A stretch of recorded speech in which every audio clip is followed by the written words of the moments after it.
Good morning, everybody. My name is Oshoke, and welcome to the front end session for the block header Cairo Bootcamp. So, we're going to learn how to build front end on Starknet using a Starknet smart contract. So, yeah, I have a few slides to just show us, to just briefly go through. So, yeah, so this is me, this is my X and my GitHub. So, as we all know, smart contracts are written in Cairo and compiled into Sierra. Then the contract is declared and a class hash is returned.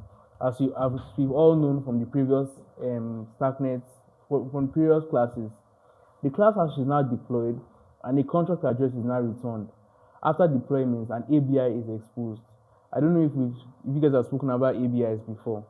So we'll look at how to extract the ABI from Voyager later. But what is an ABI? An ABI is a blueprint that defines how to interact with a smart contract. It specifies the contract functions and the parameters they take, and also how to format data for calls and the output that each function gives out. So it is basically the DNA of a smart contract. So, yeah. Then front-end development, this is the process of creating single-page applications that run on the web. So we can make use of things like HTML, CSS, and JavaScript. So it helps us to set out the layout, the style, and the features and the functionalities that a website or web application will have to look good and run smoothly. Then frameworks. Frameworks are basically pre-written code that help us to write front-end applications more efficiently and faster. So they have a lot of abstractions that help us with building front-end applications. They help us to handle things like displaying data, handling user interactions, and updating state without needing to reload the page.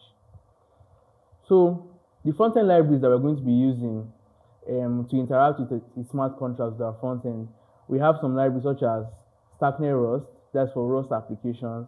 We have Starknet PY for Python applications. We have Starknet JS and Starknet React for JavaScript or TypeScript applications. Is that clear so far?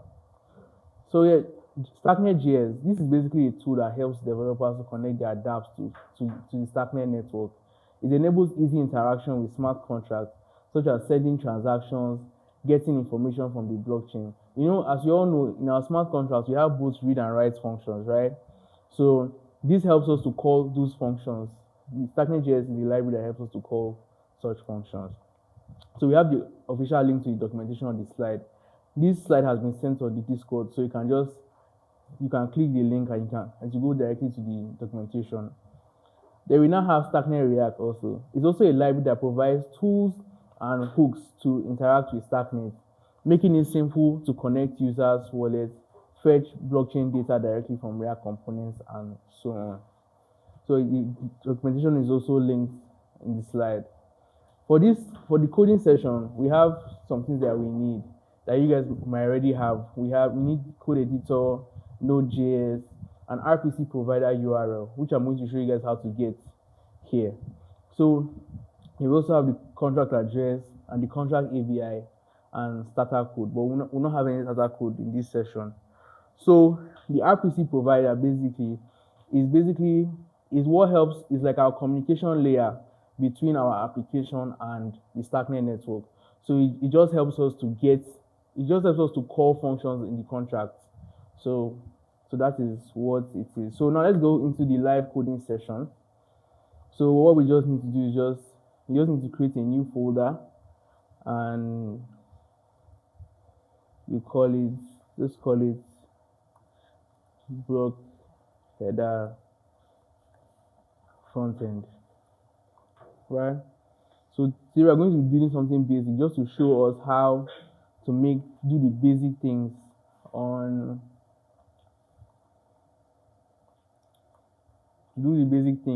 in Starknet front-end integration. I also shared a hackmd file on the a hackmd file on the Discord also. So yeah, so in this hackmd file, we have the counter contract address. So this is the counter address that we're going to be making use of. Okay. So you guys can see my screen, right? So yeah, we have the contract address. Then we have an RPC URL that we're going to use, but I'm going to also show you guys how to get an RPC URL on Starknet. So yeah, we have the following checklist to do for this session. So we're going to go into each of them one by one. So the first thing that we need to do is that we need to set up our Next.js application. And setting up Next.js application is as easy as going to, if you go to the, you can go to the Next.js, documentation here at nextjs.org. So what is Next.js? Next.js is a front-end framework built on top React. So as I said, it's a front-end framework which has pre-written code and has abstractions that make it easier to build applications through reusable components and all that. So yeah. So this is not a front-end class, so I'm going to be skipping over some basics, hoping that you guys might know a bit about front-end development. But I'll try and break things down as simple as possible. So yeah, so to instantiate a new Next.js application, you just write npx create next app at latest. So you just write npx create react app at latest, like this. So I create next app.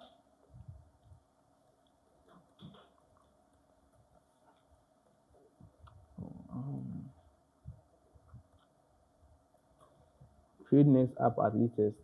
So make sure you put a dot. I like to put the dot at the end because it's user.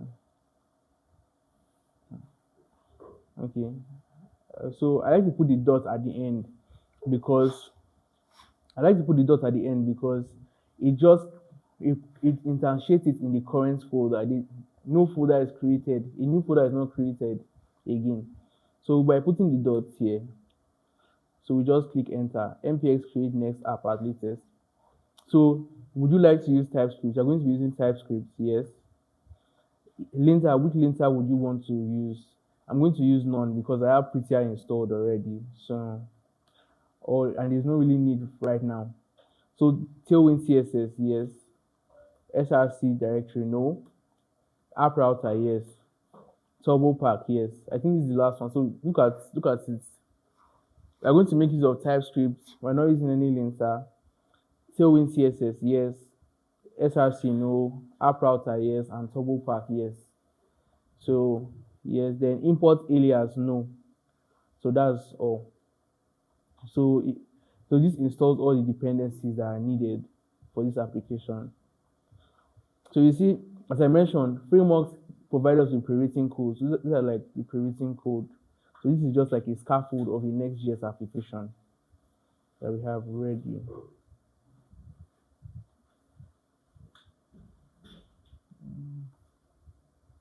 Okay.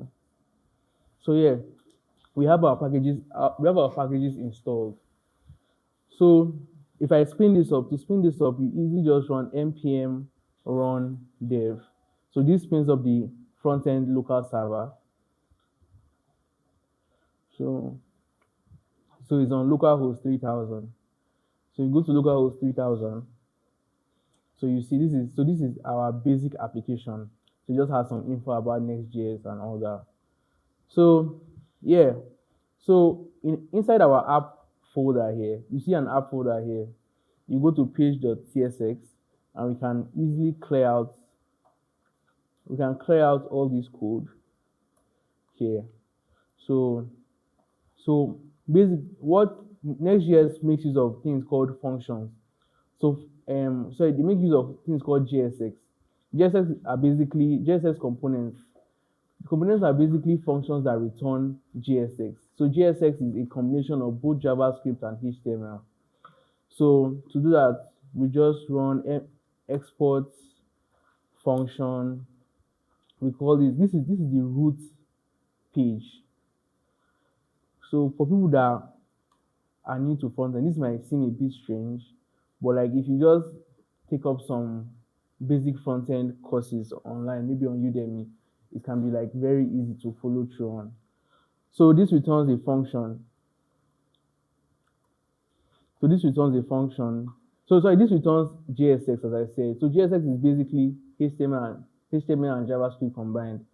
So we can return a div, and let's say this div just says welcome to the front end session for the block header Cairo Bootcamp. So here, so this automatically reruns our. Okay, this is not a React. Okay, we're supposed to export defaults because this is okay. Export defaults. So you see our text here that says welcome to the front end session for the block header Cairo Bootcamp. So yeah, this is how it works. So now the next thing that we need to do, if you go back to your hackmd file, so the next thing that we need to do is that we need to install our what's it called, our libraries. So we need to install Starknet React and Starknet JS, as we mentioned earlier. So to do that, you just need to just copy what is here on the hackmd. So we're going to be installing Starknet React Chains and Starknet React Core and Starknet JS. So installing Starknet is Starknet JS. So to install these dependencies, you can open another terminal here, and you can just do npm install this, but without the comma. So you just put spaces in between them. So this might not work immediately, but you can just try it. So npm I. So it doesn't work because of peer dependency errors. So to clear that up, you can just do at the end, you just do -- legacy, that legacy peer deps like this.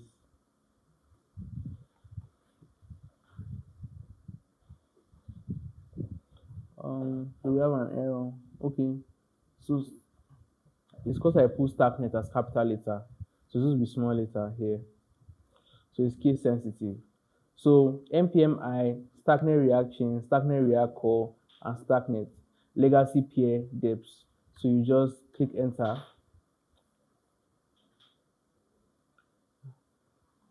So yeah, so we have everything installed. Is everyone up to date with me, or is everyone up to date, or is anyone stuck? Does anyone have a question? You have a question? Okay. Does anyone have any question? Deps. See, legacy peer, legacies hyphen peer hyphen deps, DEPS. Does anybody have any question? Or can I continue? I can continue, having. So legacy peer dev. So we've installed those packages, those libraries for interacting with our smart contract. The next thing that we need to do is that we need to get our RPC URL. So as I said, RPC URL serves as our communication link between our front-end application and the Starknet network. So to get that, you just go to alchemy.com, and you're going to create. So this is an RPC provider. We also have other providers such as Infura. We also have Blast API, and I think Voyager also. So anyone that you want, but me personally, I use Alchemy. So when you create an Alchemy account, you can just come here and you see endpoints here. So you scroll down to Starknet, and we're going to be building on Sepolia. So you just change the network to Sepolia, HTTPS, and you just copy it here. So I already have an RPC URL that you guys can use on the hackmd file. So you guys can just make use of it, right? So what you just need to do is that you need to create an env file. So env file. So .env. So what is an env file? Env file is basically where you put variables that you cannot expose, things like your private keys. You know, if you are building, let's say you are building something that requires private keys, you're not supposed to put it on GitHub because anybody can get access to your private keys and they can steal your money. You get me? So the same thing with this RPC provider. If someone has access, if a lot of people have access to your RPC provider, they can keep making calls to the Starknet, and it might, so it comes like a limit on how many calls an RPC provider can make. So imagine the whole world has your RPC URL, they can keep making calls and it now gets expired. So things like that. It's better to keep it in your env variable as an env variable. So you just call it const. So let's call it we'll call it next underscore public underscore RPC URL. So all environment variables need to start with this next underscore public. So then you just paste what I've given you. So you just copy and you paste like this. So this is how you get your RPC URL. So yeah, the next thing that we need to do is that, so we need to set up our Starknet provider. So Starknet provider is basically a component that we use to wrap our entire application in, so that whenever, so it is basically, I can give an analogy of, let's say a router now. A router, let's say the router is confined to just this building alone. I know maybe you've seen internet like that, like university internet, right? So if you step out of the university, you can't access the university Wi-Fi. So it's just like that. So you are basically enclosing your whole application within a provider. So that enables your so any components within your application can make calls directly to the Starknet network. So you need to create a provider and wrap your whole application around it so that you can be able to make calls. Because without this provider now, if you make a call, like a read call from a contract, it wouldn't work because you've not wrapped your application in the provider. I don't know if that's clear. So that's like a basic view of what a provider does. So let's go to so we get our provider from Starknet React. So okay. So I linked the documentation on the slide.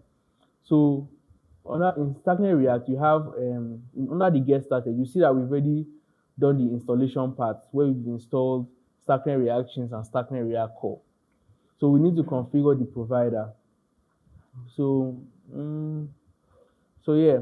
So in order to configure the provider, we just need to first of all, we just need to create a new component here. So under our app, we can just create a new folder and call it components. So this makes our code cleaner. Components are basically reusable code, as I've mentioned before. So you create a new file and call it provider. Components always start with capital letter. Components that you've created start with capital letter or then TSX. Or you can use the kebab case or underscore the snake case for components. But me personally, I like to use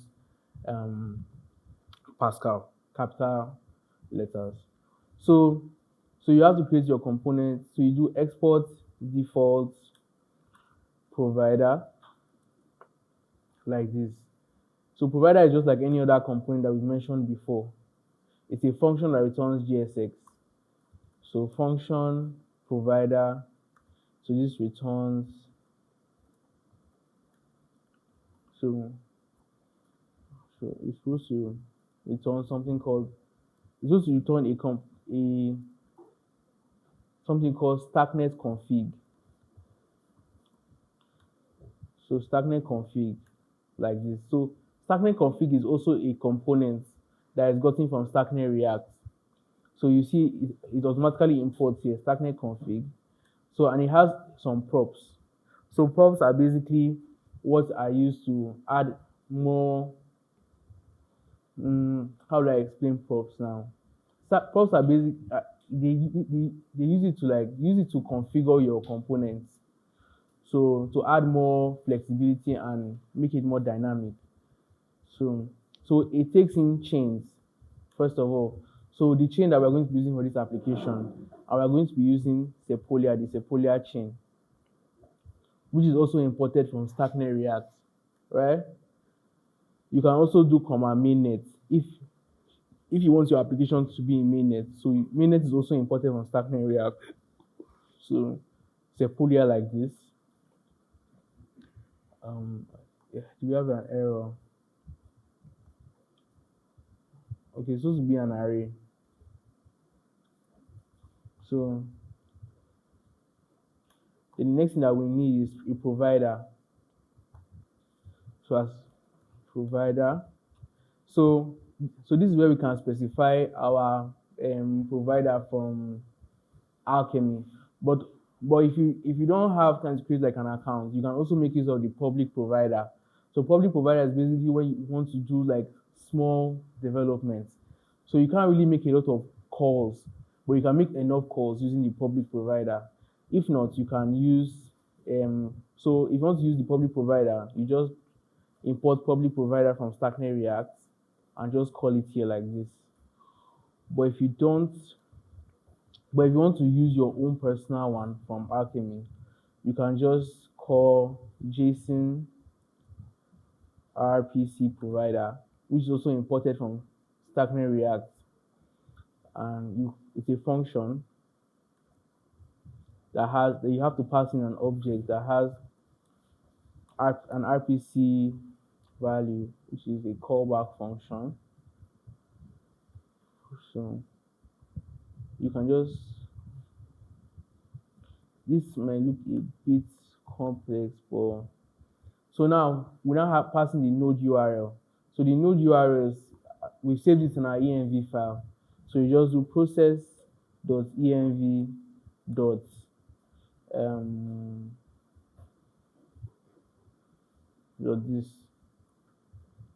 this like this.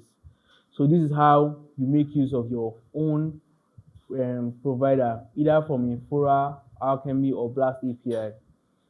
But if this is like too really complex, maybe you want to look at it later, you can just use the public provider instead.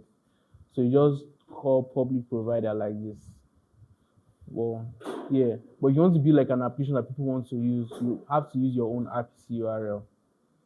So I don't know, does anybody have any question about this? Anyone have any question? Yeah.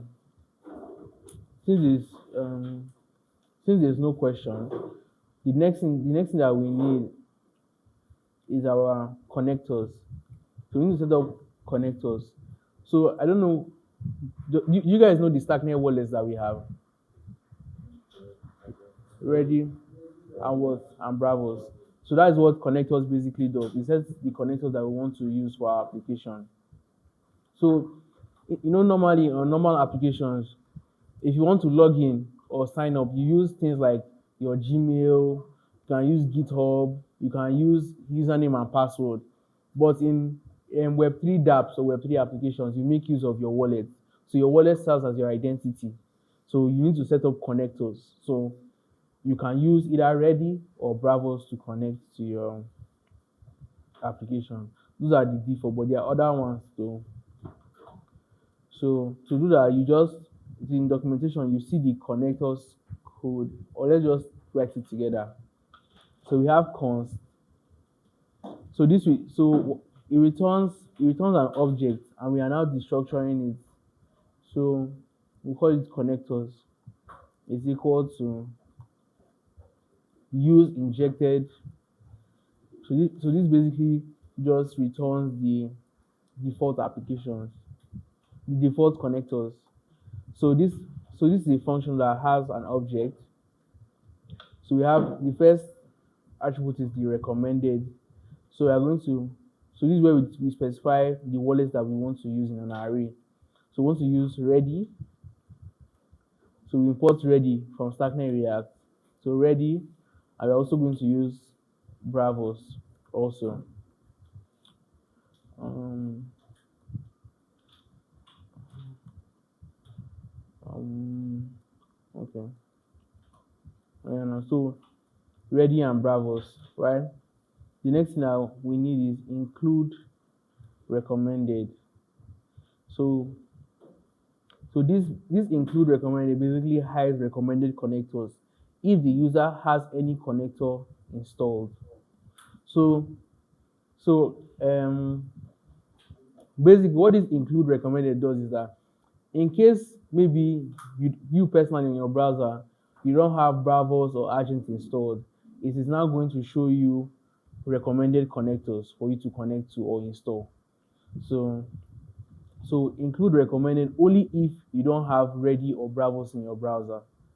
So only if no connectors. And I'm going to show you how. I'll show you how this is. Then we have the order. So the order is random. It can either be random or alphabetical. So if you like fetch the connectors, it can either show agent bravos or bravos agent. So that's what random means, or alphabetical, anyone that you want. So this is how you set up the connectors for your application. I think I can close this. Let's see one. So yeah, so as I said, another prop here is the connectors. So that's where you pass in the connectors that we've defined here. So we see connectors like this. So if we then we have Explorer. This is not really a needed prop, so we can just leave it out. So inside the Starknet config, we're now going to pass in children like this. Children. I'll explain what children is. So children is basically a prop. So children is basically a prop. Anytime you want to create a component where you want to put like another component, maybe our app.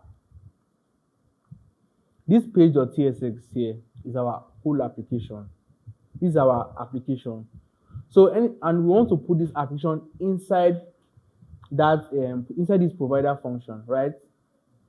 So this is our application, but it's also a component. Anytime you are creating a component that is supposed to be wrapped around another component, you have to specify children here like this. A good example is this Starknet config here. So this Starknet config is, if you go to Starknet config here, I don't want to really make it complex. Basically, children is whatever we put in between these providers. That's what children is, and I'll show you how it is later. So you need to define the children prop here. So inside this provider brackets, you pass in this curly braces children, then you put column, another curly braces, you now type children here like this. So it is of type React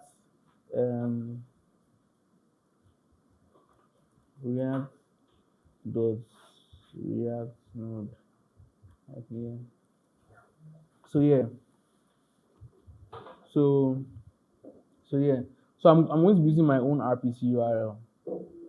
So are you guys up to this point? Yeah? Where are you? Yeah? But like you guys understand, are you guys following? Yeah. Are you sure? If there's any question, you guys can stop me at any time. So yeah. So we've successfully created our provider function. So the next thing that we need to do is that we need to wrap our app in our provider, as I've mentioned. So you see that we have a layout component. This is, remember, front-end and frameworks basically make use of HTML, CSS, and JavaScript. And if you guys have written HTML before, you know that this is the syntax of a HTML document. You have the HTML tag, then the body tag. um, they will have the body tag, right? So they will have the body tag. So basically what we are going to do is that inside these children here, we're going to remove these children and we're going to call provider, the provider component. So component slash provider like this. So as I mentioned that anything that is between this is automatically children. So you have like a H1 here. Hello. So that means H1 is the children here. So H1 is going to be here directly. You guys understand? So that is what it is. So I know in this layout we already had children here. So it's like, so basically, so this is like the grandchildren of provider. I don't know if that makes sense. So these children basically now for this layout is page.tsx. I don't know if that's, do you guys need me to break it down? I should break it down, Abby. So this is basically this is in page.tsx, right? We have layout here. It's basically like saying this. Do you understand? It's basically saying this. This same thing like this is the same thing as doing inside this provider now. Instead, we can just do it here like this. So it's just like passing. So you just look at it as one kind of layered. So we have Starknet config at the roots. Then we have layout under. Then we have children. Do you understand? So page.tsx is the child of layout. Layout is the child. Page.tsx is the child of layout, right? Layout is the child of Starknet config. Starknet config is now the provider. You guys understand that? So that's how it basically works. So I hope you guys understand. So like that.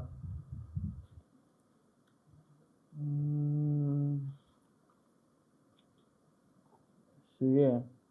So the next thing so we wrapped our app in our provider. The next thing that we need to instantiate another provider, which I'm going to show you why we need to do so later. So it's just as simple as just doing this. So we just need to, in this our application, we just need to create another folder. We can just call it like utils. So utils are, this way basically like utility functions and all that, things like maybe date converter and all that. You guys understand that concept, right? So we can call this utils.ts. So we just do export const my provider is equal to new RPC provider from Starknet. This one is called from Starknet.js, but you don't need to remember the imports, because whenever you type it out, you see that this thing comes out, a hint, so you can just click it. So you don't need to really say, oh, this one is from Starknet.js, this one is from Starknet React. So new RPC provider like this. So this takes in an object, and the object has a node URL like this. So you just use process.env. So as I said before, this process.env is basically what you use to access your environment variables. So like this. So we have this provider that we're going to use later, and I'm going to show you how to use it later. So yeah. So insert the provider in a utils file. The next thing that we need to do is that we need to learn how to connect a wallet. So how can we do that? So we are done with all this. So in our page.tsx now, I don't know where this is now. formatting.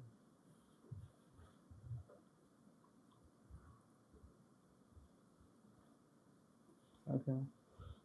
So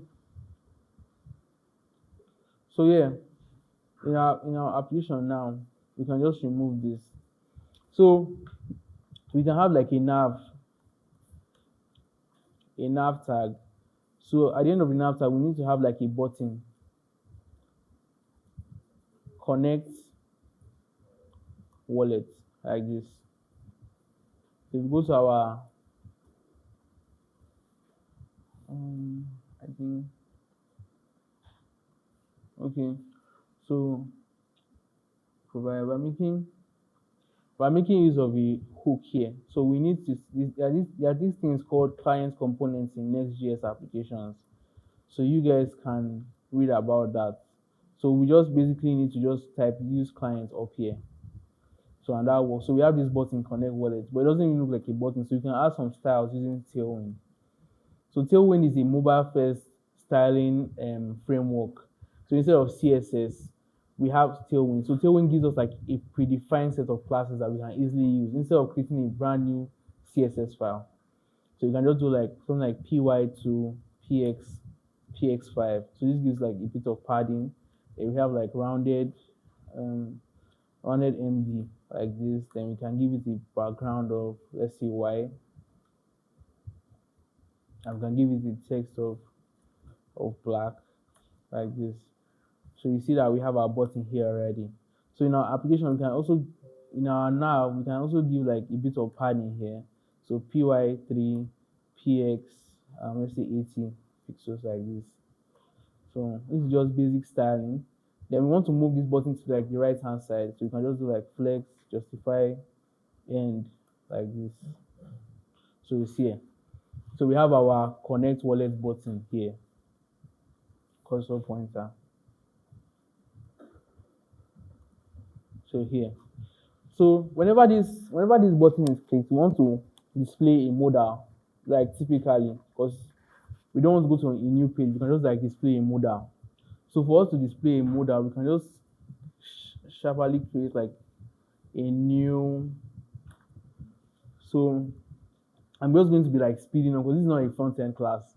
So I'm going to create a state variable for controlling whether the modal is open or not. So we have like a variable called show modal, comma set show modal. So it's equal to use state. So we're also using a hook, a hook here. So we need to do that use client up here like this. So set show modal. So we set this to relative. So as is if you have set show modal, that's when we want to now display a modal here.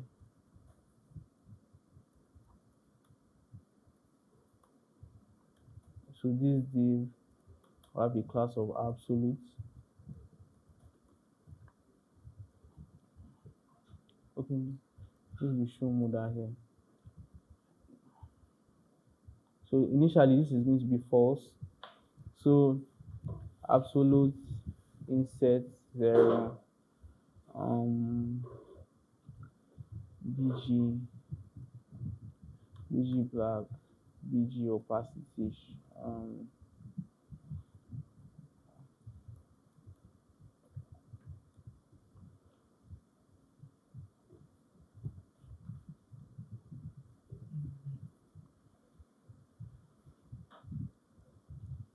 bg black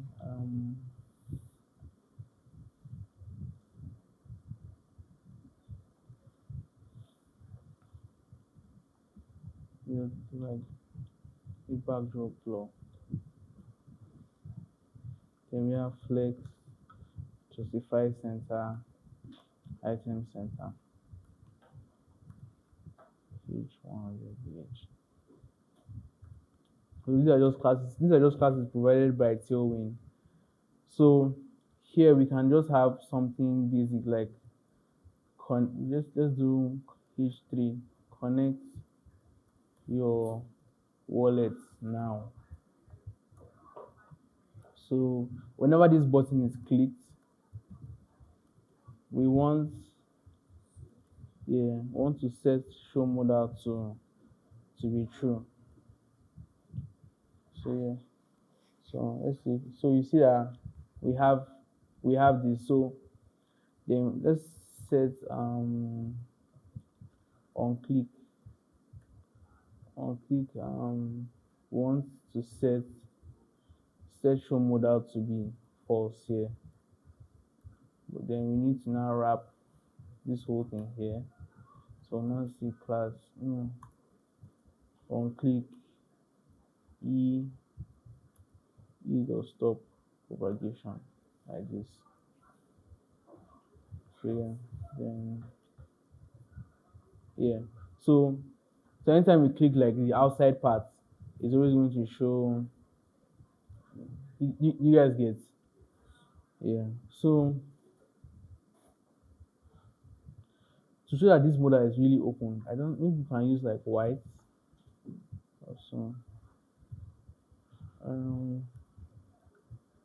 opacity. Hmm.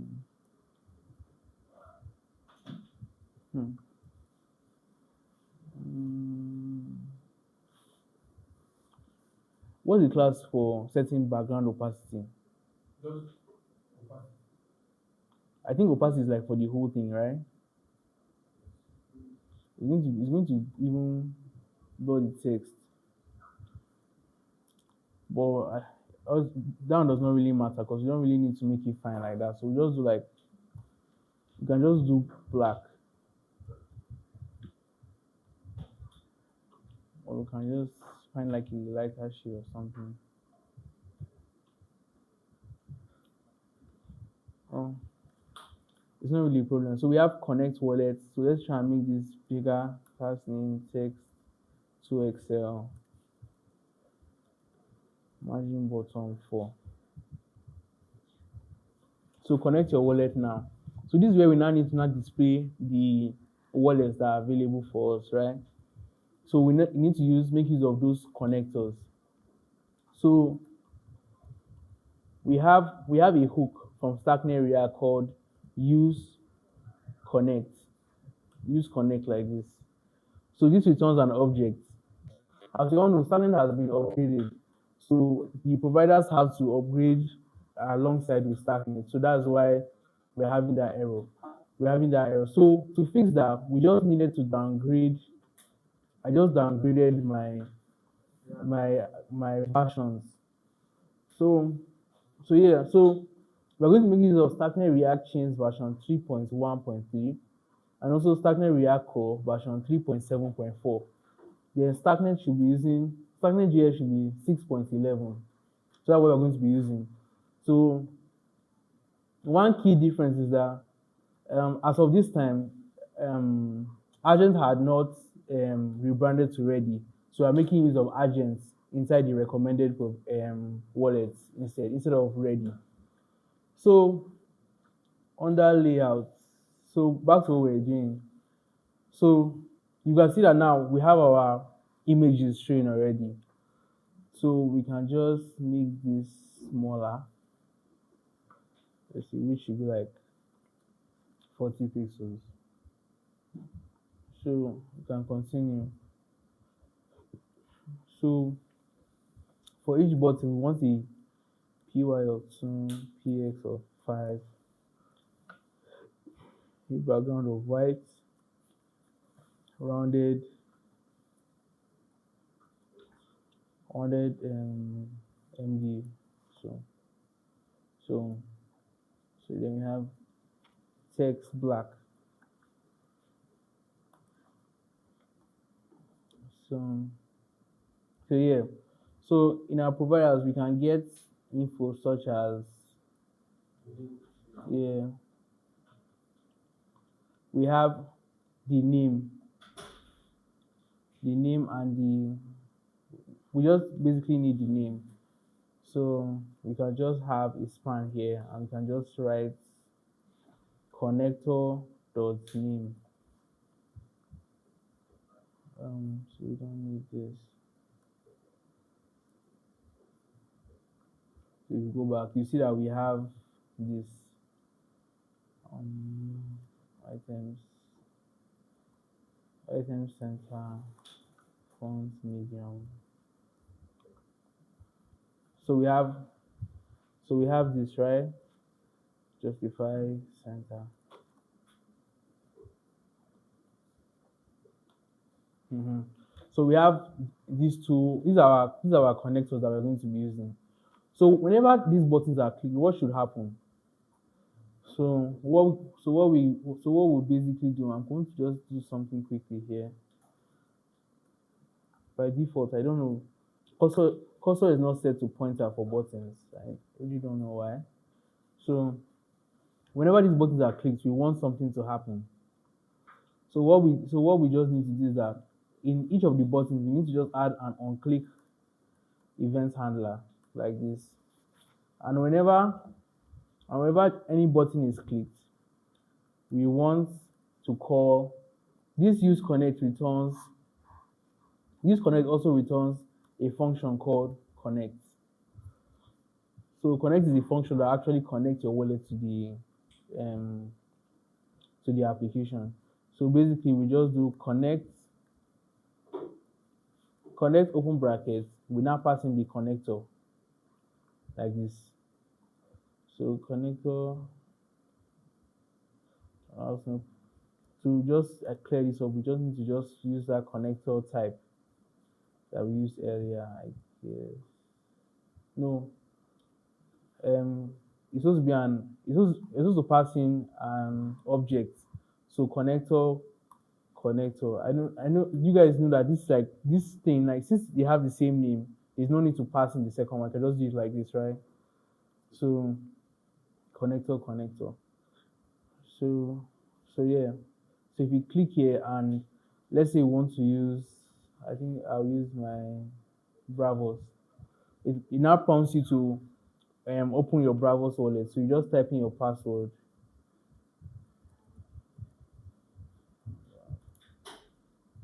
like this, and you log in. So how do we even know that this has connected?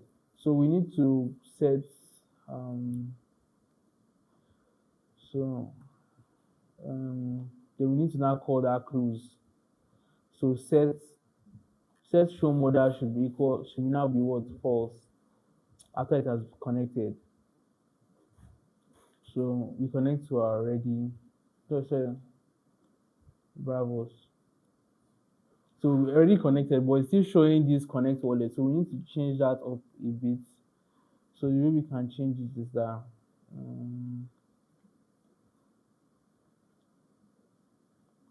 we can actually abstract all of this and make it into a separate component so that we don't really so we have separation of concern. So we can just what can we do? We can just leave it. I don't want to really so we can just leave this here. So in our nav we can have something here like this that says how do we know that we've been connected? There's also a hook from Starknet area called use account. So this use account returns some information such as cons. It's not an object that has things like is connected, address, and account, things like this. So you can say that if we are not connected, if it's not connected, and there is no address, then we should now show the connect wallet button. If not, it should show a div that has flex gap x should be two items center. So it should first show a div here that shows like the user address. So we can have address here. Address, then we can now have another button here. So the button to have a button here, this button should say disconnect like this, right? Remove this on click here. So yeah. So if we go back to our this thing it has disconnected. So if we connect to our browsers, you see that now we are now connected automatically. Can you guys see? So this is the wallet address of what has been connected. To show that I'm not lying, you can just open your browsers and you can see that my wallet address starts with 00x07A. You can see it and ends with 719. So you can see that my browser's wallet is actually connected here. So yeah, and if we click disconnect, we want to disconnect our wallet. So to do that, we have another hook from Starknet React called use disconnect like this. So we now have const and it returns a disconnect function here. So whenever this disconnect button is clicked, we want to call disconnect like this. Simple. So if we connect our wallet to browser and click on disconnect, you can see that we are no longer connected again. So we're back to showing connect wallets. So this is how connect wallet and disconnect wallet works in Starknet frontend. So you can read more about this in the documentation. It really describes how, so you come to use connect, you see the values that it returns, and the arguments, and what it returns.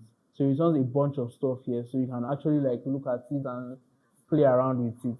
So things like status, it shows whether it shows an error while trying to connect, whether it's idle, pending, or success. We also have is error, is idle, is pending. That is while it's connecting. Maybe while it's connecting, you can just show like a loading state. So you can use is pending for that. You get me? So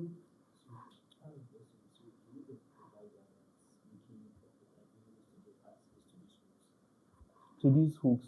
Yeah, so he's asking whether it's the provider that's enabling us to get access to these hooks. Yes. Remember, as I said, if we didn't have our provider wrapping our application, we can't make these calls at all. So I'm going to show us here.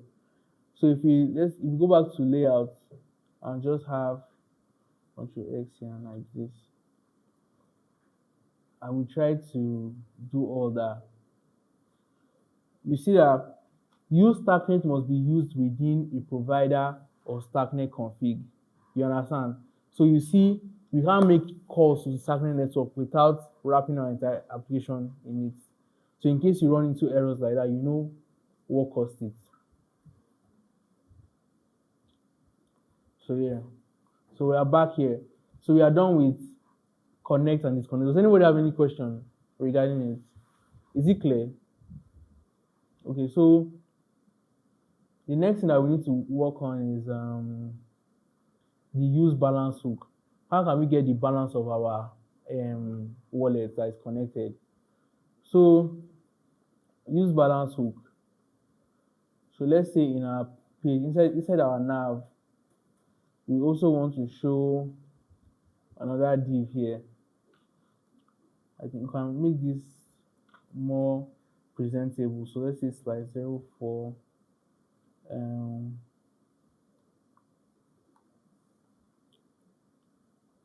Let's see. Other dots -4. So maybe this basically just shortens our address for us, so it's not looking plenty. So we just have this. So I can do this like 5. So we can have another div here for our balance. So let's see 0.05 strk like this, right? So we have a use balance hook from Starknet React here. So if you scroll down, you should see use balance here. So we have use balance. So under here we can just call cons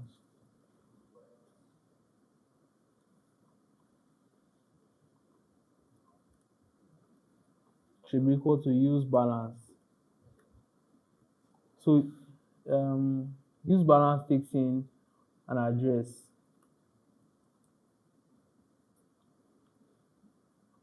The address the address of the wallets that you want to check the balance of. So in order to do that, you already have address here now. So you can just use address of. So this is address. So and this returns data and error. So let's just check data for now. So console.log data. Just call this balance.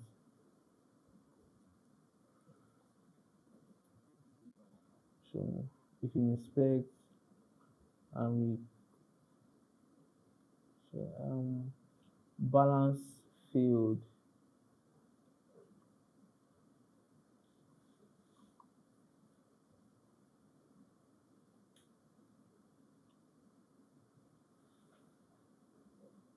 Okay, I think I need to change to um, Sepolia. Um, proceed. Um, it's specified position. Awesome.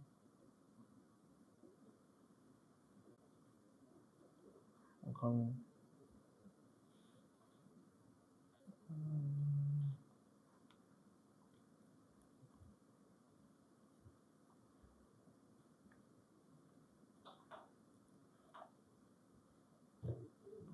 I think I'll just connect to my. I'll just connect to my agents instead. So for agent,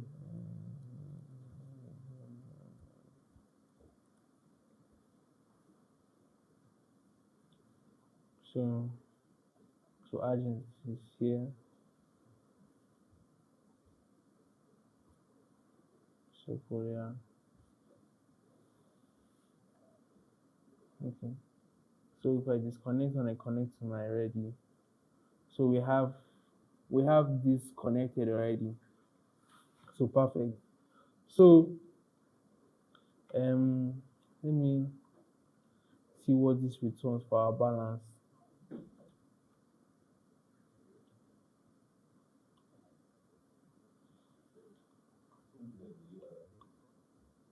Yeah,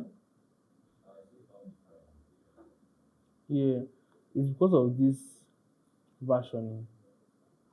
So let's use Starknet version 6, right? We're using version 6 now. So it's upgrade stuff. So let's see what this. Hopefully this works now.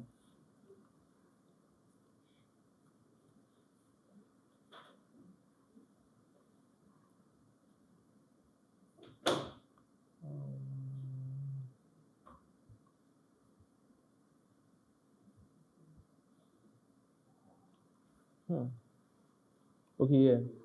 So now it works, right? So we have a value, we have the symbol, the decimals, and the formatted and the value. So I have 0 ETH. So by default, it's going to check for the ETH value. But if you want the the stack token value, you also need to pass in a prop here called you have to pass in an argument called token here. So you now pass in the contract address of either USDC, stack, ETH, and the rest to specify the token that you want the balance for. So it's as simple as that. So by default, it returns the value in ETH, and I don't have ETH in that wallet, test ETH in that wallet. So you can just display the balance here as. So it returns a big number. That's why you see 0n. So to convert big number to a normal number, you just do number, then you do data. I think we need to rename this. Data is too vague. So balance like this. So just call it balance dot value.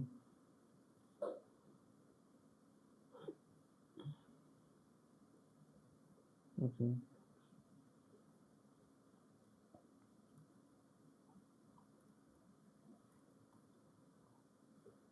Okay. Okay. You see that balance of value is zero star. When we change that to it, um, it here like this. So we have zero it here, right? I think I have some small styling here. PY1,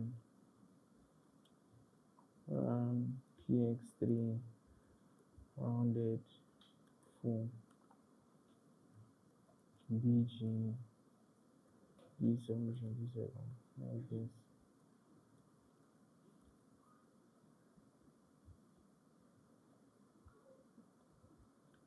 Text, white,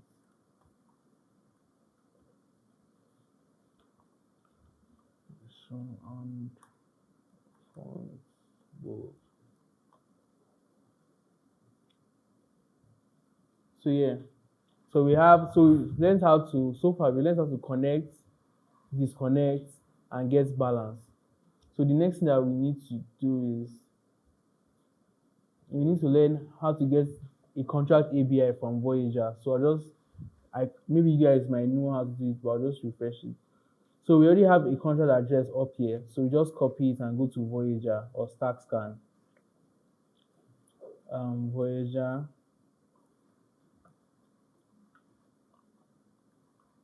So make sure you change this from mainnet to Sepolia.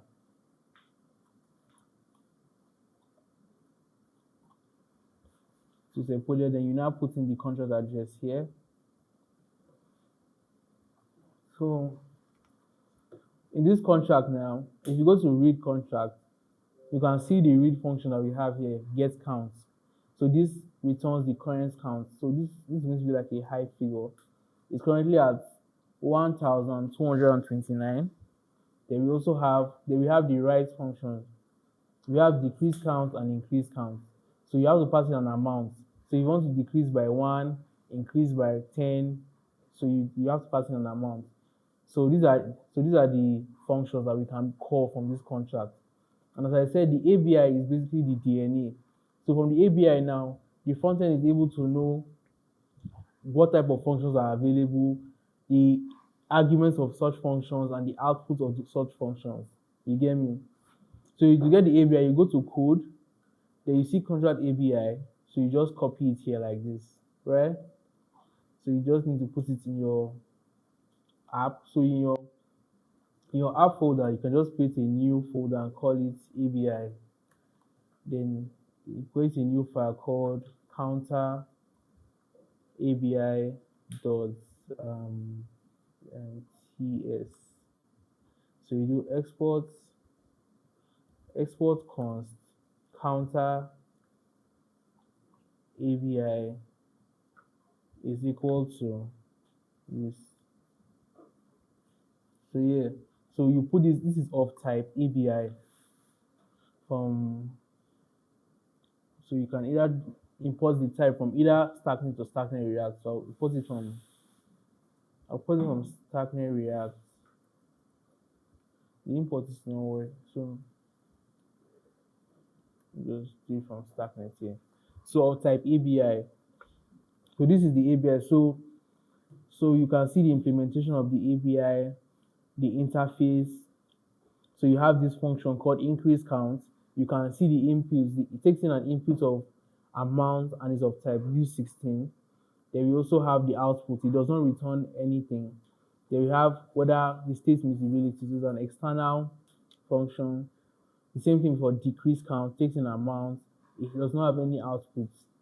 The same thing for get count. Get count does not have any inputs, but has an output of U16 and is a view function. Okay, we have events. So we don't have any events in this contract. So okay, let me hide this. So yeah, so this is clear, right? So after we've gotten our ABI, the next thing that we need to do is that we need to read contract. So we're going to call get count. And we have two methods. We can fetch with either Starknet React or Starknet JS. So let's use Starknet React first. So Starknet React also has another hook called use read contract, like this. And this takes in, if you go to the documentation, use read contract, this takes in the ABI, function name, and address and arguments. So it takes in an object. So we have ABI. So the ABI now is counter ABI, which we're going to import. So counter ABI, comma, and then we need to be passing the function name. So the function that we want to call is called get count, right? Then the next thing we need to pass in is the address. So we need to store that address that we have in our application. So under utils again, so these are things that you can just store here. Export const counter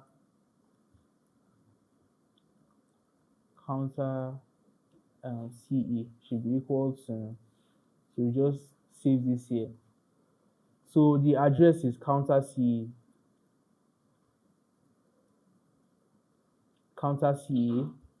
Then the other thing that we need is function name, address, and argument. So we don't have any argument. Okay. Sorry, please, I have a question. Okay. Yes. When we created the ABI and then you are using the use read contract, are we not supposed to, like, if we have a large ABI with a lot of functions, how do we get like some sort of intelligence to be able to easily maybe have the names like without making mistakes, or you have to just rely on, because when you put the ABI in that file, you declare it of type ABI.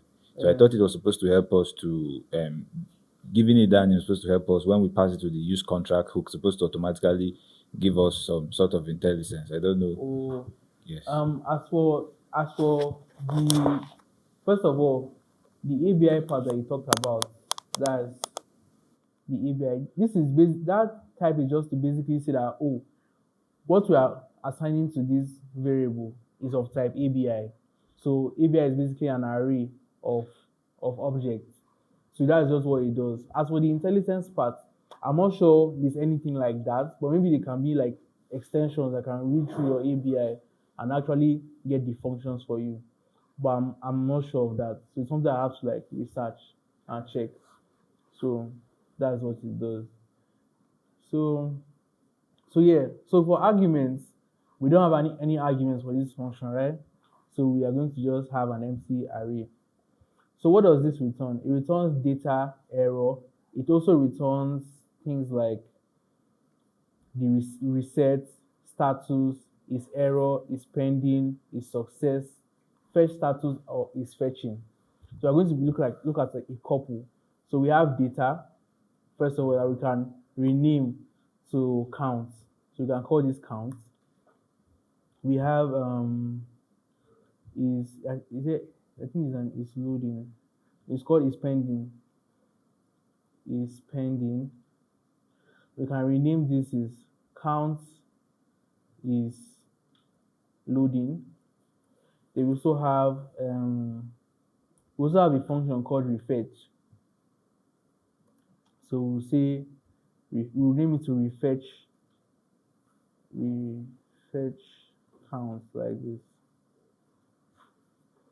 Refetch count. So what refetch does is that we can, anytime, maybe you know how you can refresh the page now. So you can have a function called refetch. So in case maybe you've updated the count but it's not reflecting on time, you can click on that button and this function is now called to refetch it. So this also has its own loading state called is fetching. So you now say count is fetching, like this. Count is refetching. Then also we have error. You can call this counts error. We also have, so these are like the basic ones that we need. So like this. So if we do console.log here already, we can already get our counts like this. Current, you can call this current count, right? So if you now come back to our application, you see that our current count is what? 1,229. And we saw that in our contract. You see that we already have our counts ready. So this is clear, Abby. This is clear, right? So we already have our current count. So in our application now, under the nav bar, we can have a div here. I used to call it class name, flex, justify center, item center. So we have like a py of like 120 pixels like this. Then we have a h1. Then inside this h1, this is where we are going to display our accounts. So we can give it a size of text 40 pixels. Then font should be bold. So you see, you notice that we don't need to connect our wallet to get our account. Do you guys know why that is? Can anybody like guess? So it's a read function. So you don't need a wallet to get it, Abi. Because normally even on Voyager, we didn't need to connect our wallet to Voyager to get it. So that's a good guess. So yeah. Lesson 18. So these are our current counts. So let's create a button to div here. We're going to have 3 buttons: flex, justify, center, gap x.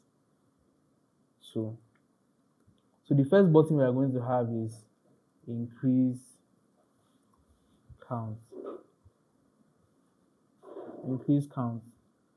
And which styles we use? We use styles from here.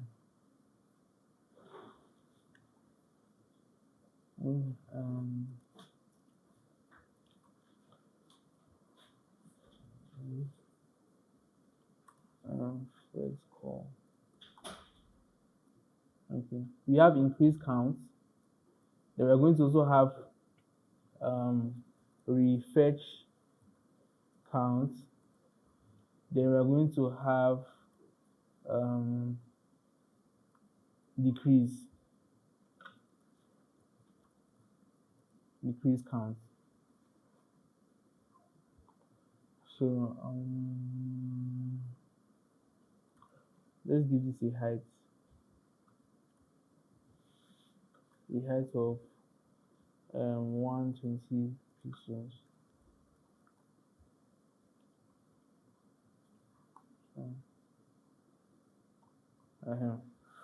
So yeah. So the next thing I want to do is that we need to now make this refresh work. So for this refresh button now, we're now going to have a prop on click. So on click, you can just do a normal arrow function. Then you just call refresh counts like this. So simple. So we already have 129. So if we click this button, it's supposed to refresh. I think it's actually refreshing, but we're not seeing it.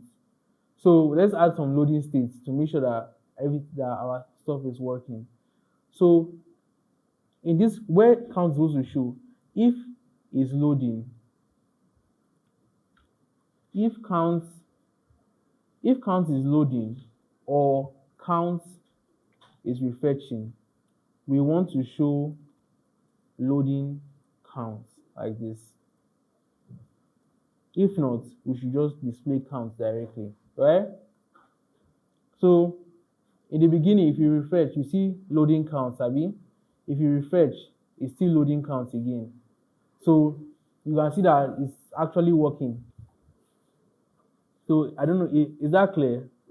It's clear, Abi. Let me span. Yeah, let me just do this here.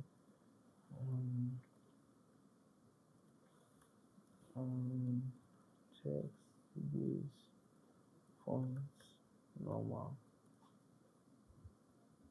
So you see now. So we successfully learned how to do how to read call read functions from the contract. So I don't know if there's any question regarding that now. Is there any question? There's no question, Abby. Are you guys sure? Are you guys sure? I am. So yeah. So now we're going to the next thing now. No, I'm supposed to show you guys how to do it with Starknet.js. So let's go to the documentation for Starknet.js here. So this is how Starknet.js looks. So you go to starknetjs.com/docs/docs. So you get started. You see we've already installed Starknet here. And so we need to, so it also has some hooks that we can make use of. So outside, so the one that we're interested in right now is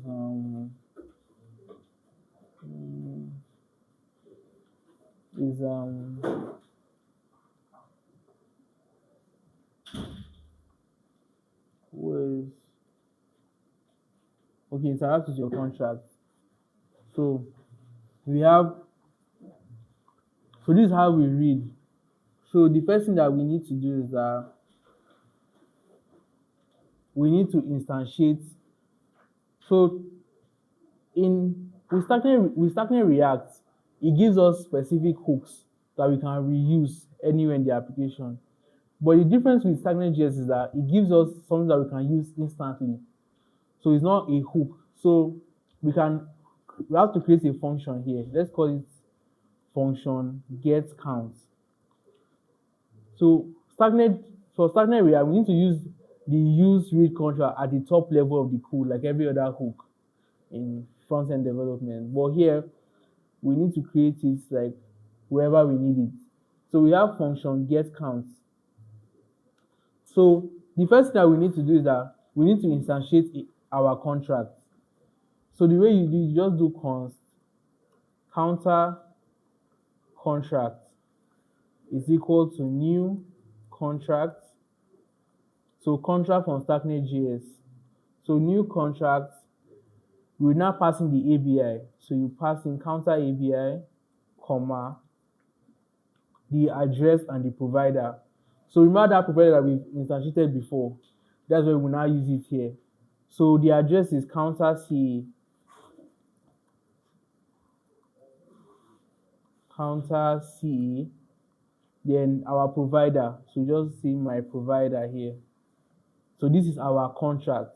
So let's see how this actually looks. So counter contract. So if we come to the log contract Starknet.js like this.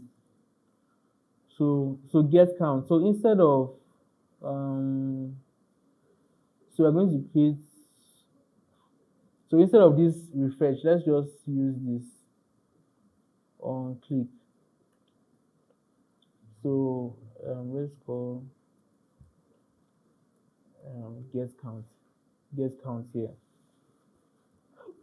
So if we go back to our server and inspect, you see that we already our instantiated contract here. So here we can see our ABI, we can see our address, the call data, call static, we have decrease count, get count. So you see that our functions are already exposed to us as methods in this instantiated contract so that we can easily call them. So we have things like populate transaction, increase count, get count. So this is how we need to instantiate the contract first of all. Then if we go back to our documentation, we now need to now call the function directly. So um we just do um const results is equal to counter contract dot get count like this. Dot get count.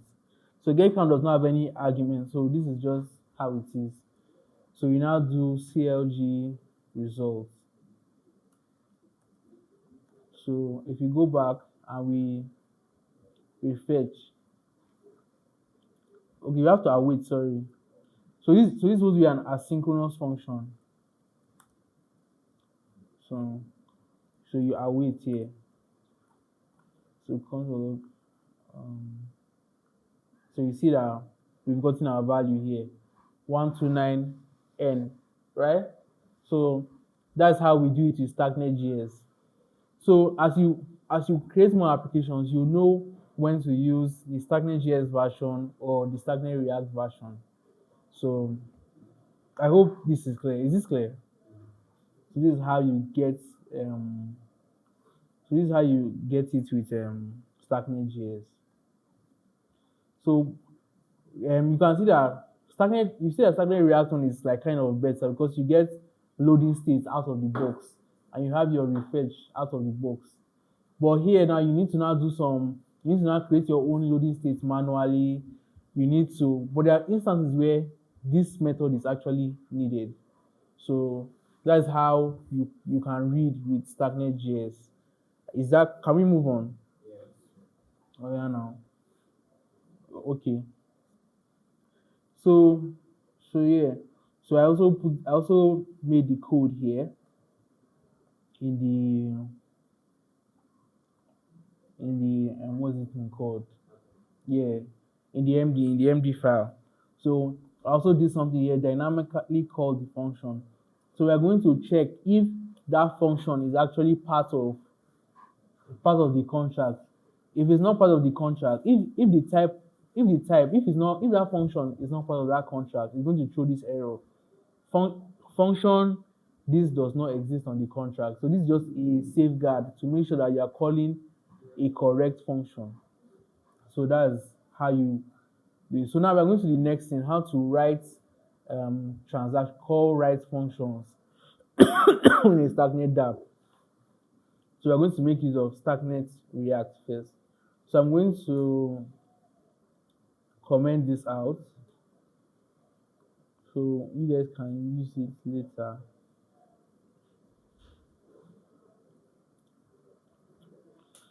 So now the next one is for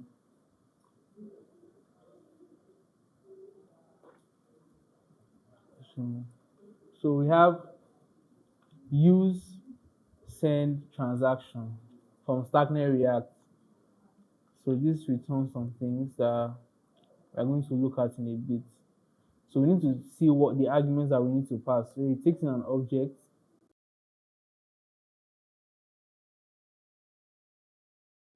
So you have use send transaction.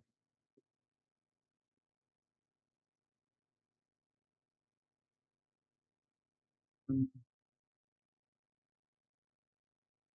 okay. Send.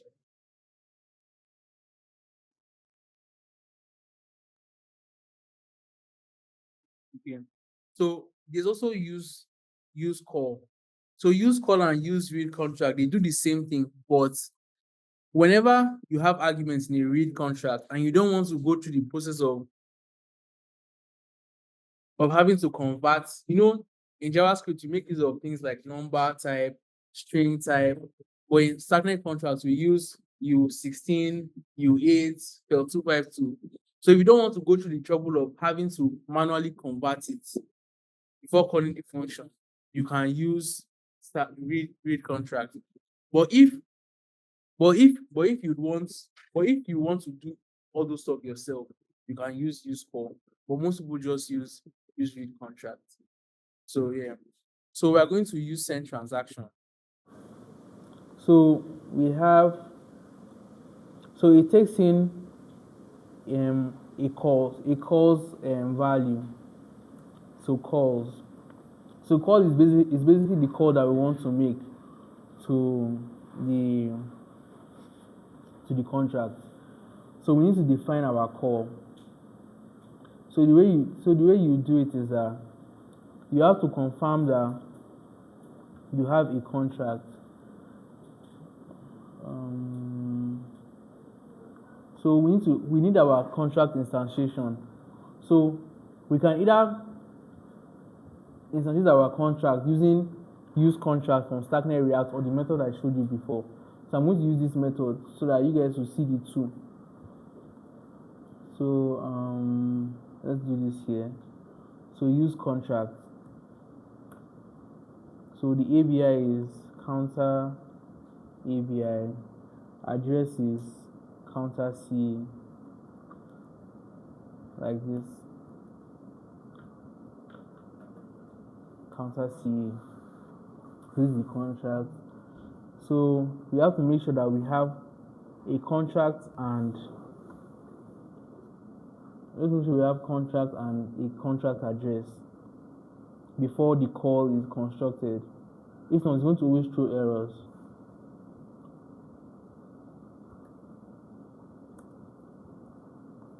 So whenever we have both a contract and an address, we want to now pass an array.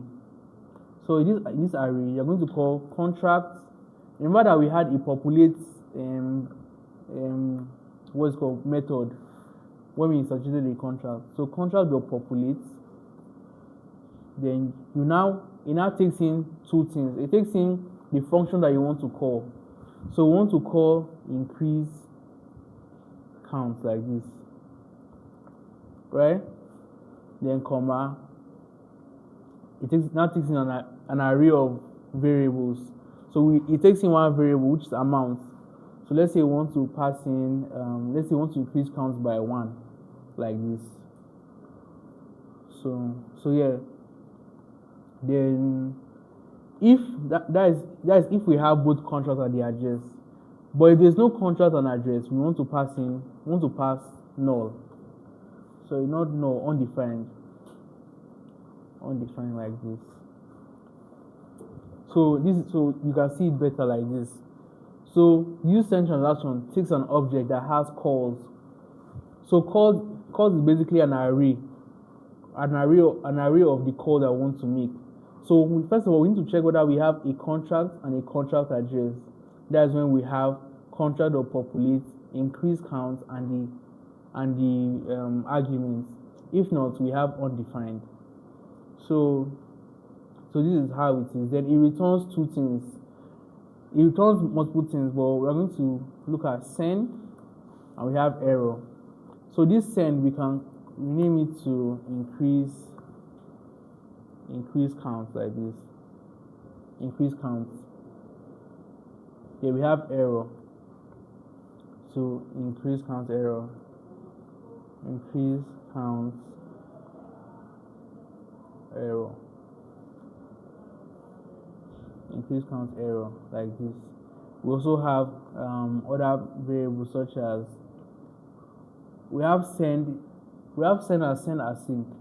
So the difference is that send is a function to send the request to user, optionally overriding the arguments to the hook, while send async sends the request to user and blocks until it receives a response. So normally we're supposed to use send async because of asynchronous JavaScript. So in case we have anything below that requires the information, it stops the execution line at that line until that request goes through. Do you guys understand? That's like basically asynchronous JavaScript. So let's just send async instead. Then we also have data. The data it returns. So data is, you could name it to increase count data. Increase count data like this. Then we also have is pending. So is pending like this. Is pending to call increase count count is pending. Increase count is pending. So in order for us to actually call this contract, we need to go to our increase button. So in our increase button, we just have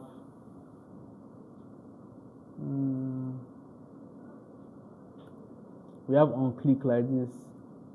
So whenever this button is clicked, we want to call increase count like this. So if we now check it, we go to our server and check it. So if you click on increase count, we have okay. So we see this error now, no connector connected. So no connector has been connected yet. So no connector has been connected.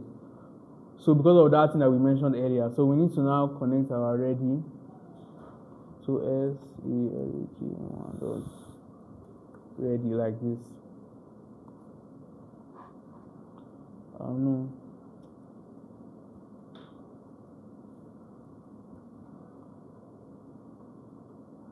So if you increase counts, we have to sign the transaction here.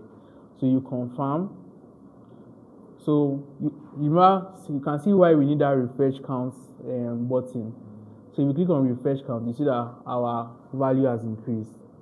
So do you guys understand? So is this really clear? Eh? We do it. Which part?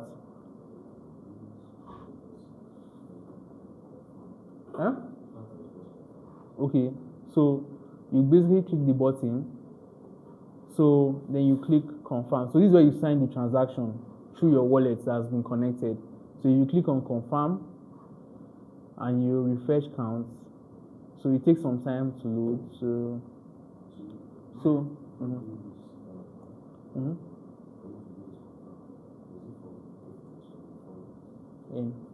Yeah. So he's saying that the confirmation was it. How did I do it for my front end? So basically, we set up our application to send transactions, right? So we have this use send transaction hook. So we've defined our call that we want to make. So when we've defined the call, use send transaction now returns a send async function for us to call whenever we are ready to make that call to the contract. So send async handles the whole wallet pop-up in the background. So whenever this function is called, the wallet pops up and we can sign the transaction directly. You get me? So that's how it works. The Starknet React. So the next thing that we need is Starknet JS, the Starknet JS version.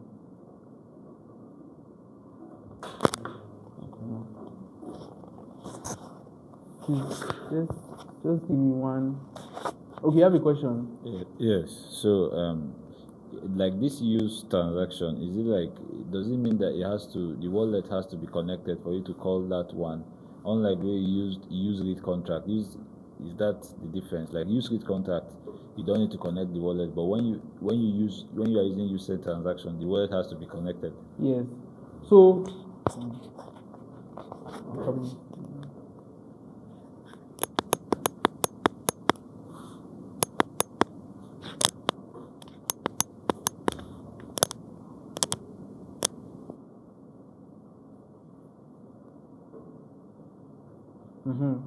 So remember the blockchain is a decentralized ledger, right?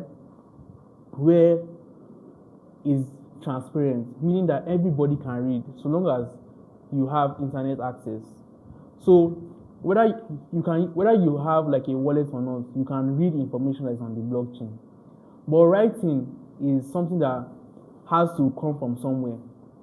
You cannot just write without having an identity, because you need to know whenever you write to the blockchain, you're basically creating a transaction. Transactions need parameters such as who executed the transaction, who executed the transaction, what was done in the transaction, So that's why your wallet has that identity of who executed that transaction. You get me? I know things like gas fee has to be paid because you are changing states. So gas fees will be paid, or maybe tokens are transferred and all that. So that's why you need your wallet when calling write functions. You have a question?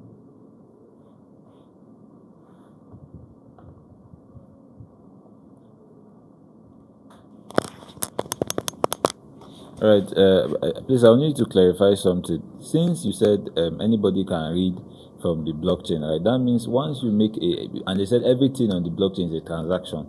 So if, for example, you have a read function, for example, and you want to make use of maybe the msg.sender, and from we are not connecting any wallet, and we are calling that read function, right?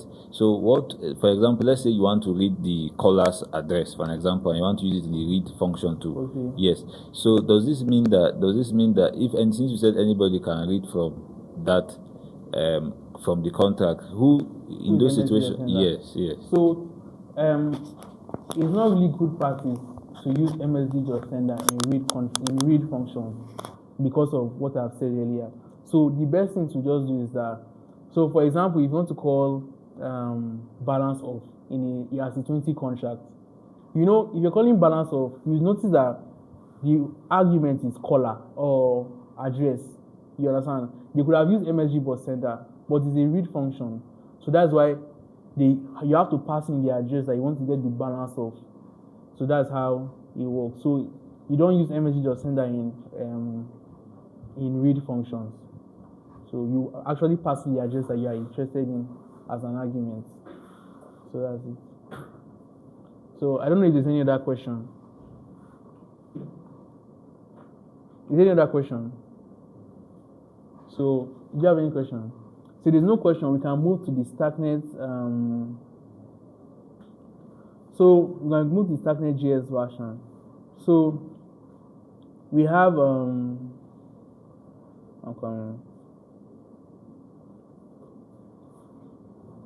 we also have another hook by Starknet React called use wait for transaction. So use wait for transaction basically helps us, is like a waiter hook. So it makes sure it basically waits for the transaction to be executed on the blockchain and actually confirm. So you can see more of that in the hackmd file. So use wait for transaction receipt. So it takes in the hash and it watches. So this watch basically, it keeps on checking till the transaction has gone through. So it returns is loading, data, status is error, and error. So you can also use that for your loading states. So there's no really need to go through that. We can just move to Starknet JS. So the way Starknet JS works is that we also need to also create another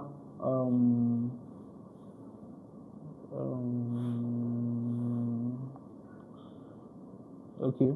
So we create a function here. So we do function increase count. Increase count, let's call this JS, like this. So it's also an asynchronous function. Increase count JS. So in increase count JS, we have so we call await. So we are executing from our accounts directly. So we have accounts. Account is gotten from user accounts. So await accounts dot. Sorry, I mean in the wrong place. So await accounts dot. You now call execute. Account has a method called execute. So under execute, it has an object where you pass in the contract address, which is counter CA, comma, entry point. So the entry point is we are going to call is what? Increase count. Then also we then have the call data. So call data. So we're going to make use of call data. Call data is a class from Starknet.js. So call data.compile. So what this compile basically does is that, as I've mentioned before, JavaScript makes use of types like number, string, and array. So what this call data.compile means that whatever we pass here, it compiles based on the ABI that we have, and based on the contract ABI, and passes it to Starknet. So it's going to compile an array of arguments. So we're going to pass in one here. So this const, let's call this results. Const result is equal to this. Then we now have a way to wait for the transaction here. So const status is equal to await my provider dot wait for transaction, and here you just pass in the transaction hash. So result dot transaction hash like this.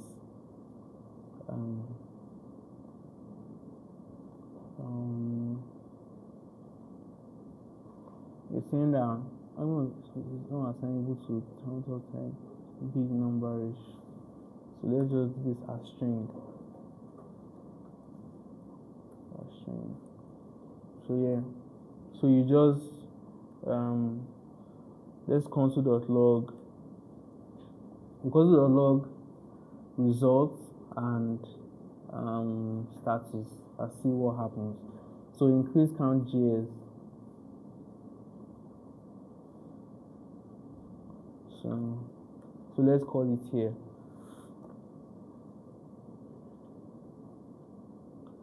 So we're currently at 1, 2, 3, 1. So if we increase count, cannot convert undefined to big. Okay, the error is with this. You have to make this a big number, big int. So pass 1 here. Let's see. So do this. I think the error is from line 17.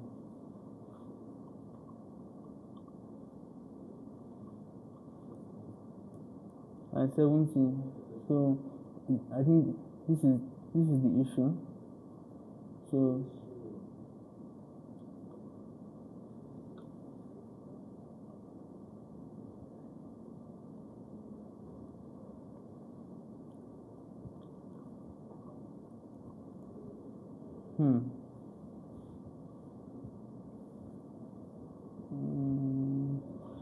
I think it's probably like it also has to do like versioning errors. So you can just like leave this out for now. So you're just interested in the results primarily. So if you increase count, then you refetch.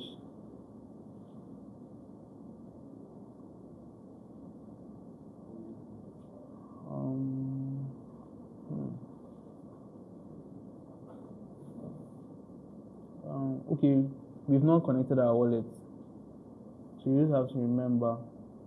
So if we increase count, so you confirm. So you see, but you also know how it comes as a string, right? So why is it?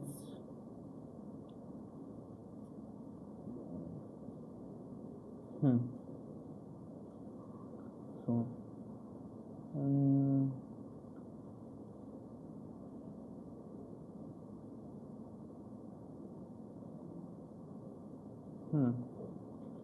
I think this one you can just like look at it later to resolve it. So if you reflect, you see that the number has increased, right?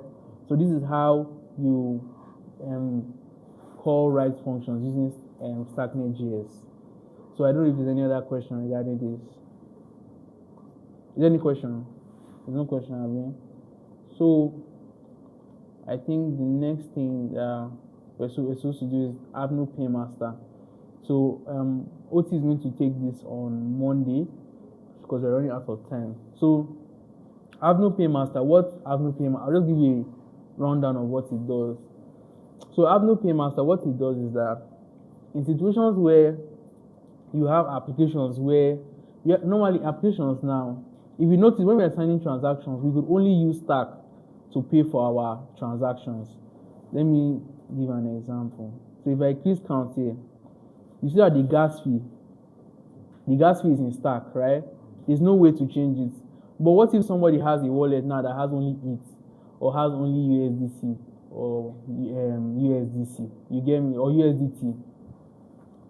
The person now has to now go and convert to Stack. Or the person has to go and be looking for Stack in order to interact with your application. So what Avenue does is that Avenue has two options. It has gasless and gas-free.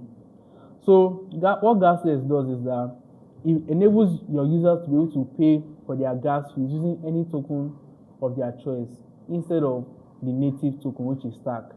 Then gas-free is also another way in which you can sponsor your users' gas fees. So you create when you're developing a DApp, you create an account with Avenue, then you get an API key, and by default, you already have some tokens there already saved. Then when it expires, you need to now pay. You need to now upgrade your subscription or put money so that your users they don't need to pay gas fees anymore. So Avenue pays the gas fees directly for them. So that's what it is. So Oti is going to show you guys how to do that on Monday. So I don't know if there's any other question. So the decrease count is basically the same method. So one assignment I will give you guys is that I want you guys to make sure that everything is working. Make it better, make it more stylized. You understand? So things that you can add is that you can create a balance for both Ethereum, Stack, and USDT. You can now put better loading states for refetching and loading. You understand?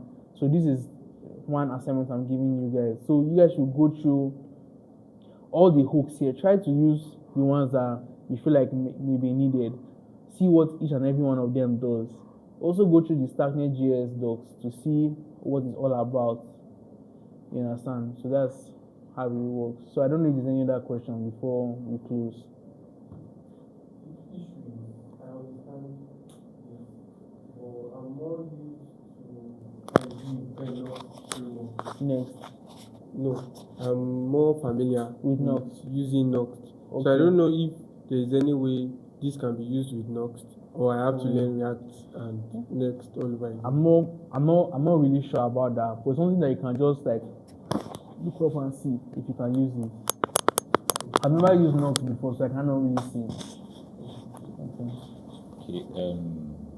Also, I have a question regarding what you said about the Avenue and so is it once you are sponsoring the transactions on behalf of your users, are you going to be getting how will they pay you back, or make it make sense, right? It's just you that want a frictionless experience for your users. Oh, and you know that gas fees are very cheap on Starknet. They're $0.001. So you can just put, so that means you putting $1 can pay for thousands of transactions. You get me? Okay. So okay. Things like that. So it's very cheap, something that you can easily afford.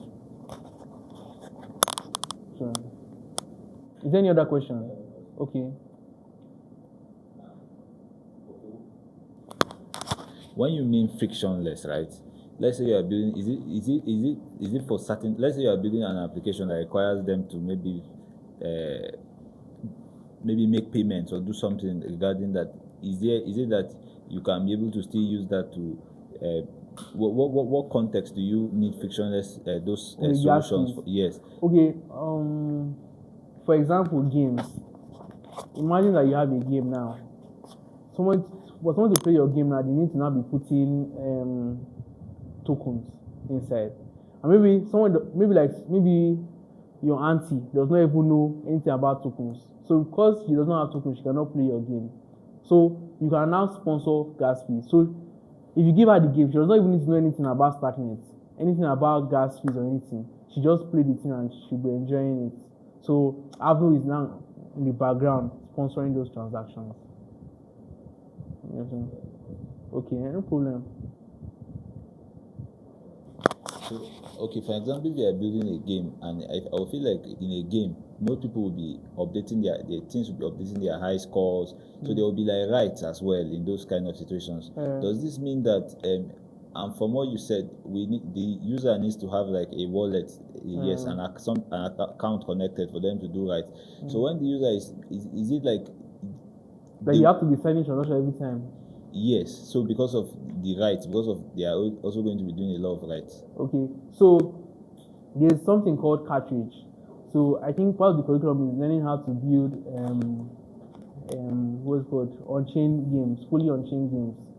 So cartridge is like a wallet provider that enables you to just create accounts using passkeys.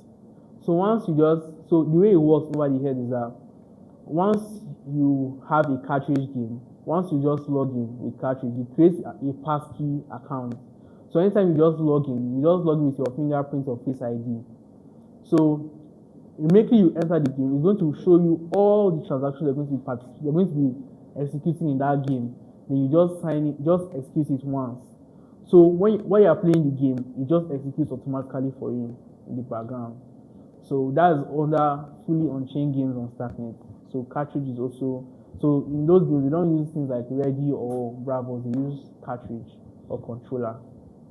So that was another topic on its own. Is there any other question? There's no question, right? Yeah.